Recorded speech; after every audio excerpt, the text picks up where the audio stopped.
ఫుడ్కి ఎడిక్ట్ అవుతూ ఉంటారు కదా, అంటే పర్టికులర్గా ఈ ఫుడ్స్కి మాత్రమే ఎడిక్ట్ అవుతారు, ఈ ఫుడ్స్కి అయితే ఎడిక్ట్ అవ్వరు అనేవి ఉంటాయా, లేకపోతే అన్ని ఫుడ్స్కి ఎడిక్ట్ అవుతారంటారా? ఎస్, చాలా మంచి క్వశ్చన్ అండి ఇది. ఎందుకంటే మనకు అన్ని ఫుడ్స్ అడిక్షన్ దారి తీస్తాయి, అది ఒక రకమైన సబ్జెక్ట్.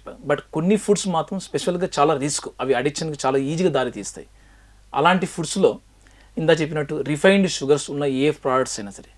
తర్వాత రెండోది హైపర్ గ్లైసిమిక్ ఇండెక్స్ ఉన్న ఫుడ్స్, అంటే ట్రాన్స్ ఫ్యాట్ ఉండేది, రెడ్ మీట్ కానీ, ఒక రకమైన మనము ఏమంటే కాల్చిన రెడ్ మీట్స్, తర్వాత ఈ రిఫైన్డ్ ఫ్యాట్ ఉన్నవి, ఇలాంటి ఫుడ్స్ ఎక్కువగా హైపర్ గ్లైసిమిక్తో ఉంటాయి.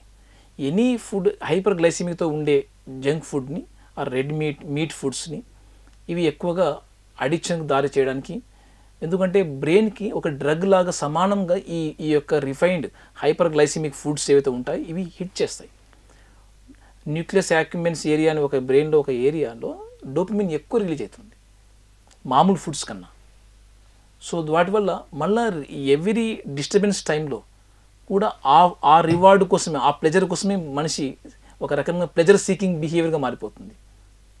సో అవి ఎక్కువ తినడానికి ఇష్టపడుతుంటాడు మాటికి. సో ఇవి మెల్లమెల్లగా తను అనుకున్న టైం కన్నా ఎక్కువ క్వాంటిటీలో తీసుకోవడం, లేదంటే ఎక్కువసార్లు ఈ టైంలో మనం తీసుకోకూడదు అనుకున్నాం, మాటికి అదే ఫుడ్కి రిసార్ట్ అయిపోవడం. ఆయనకు తెలుస్తున్నా జంక్ ఫుడ్ ఇది ఎక్కువగా ఫ్యాట్ చేసేస్తుంది, ఒబేస్ చేసి పడేస్తుంది నన్ను, అయినా కూడా దాన్నే ఎక్కువ తీసుకోవడం జరుగుతుంటుంది.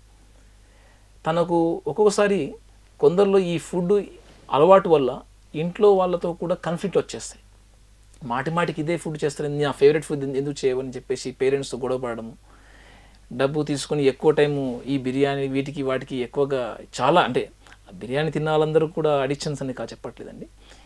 కొందరిలో విపరీతంగా మిగతా ఇంపార్టెంట్ యాక్టివిటీస్ కూడా నెగ్లెక్ట్ చేస్తూ ఇబ్బంది పడుతూ వీటిపైన ఎక్కువ రిసార్ట్ అయిన వాళ్ళని అడిక్షన్ కేటగిరీలో మనం చూడవచ్చు.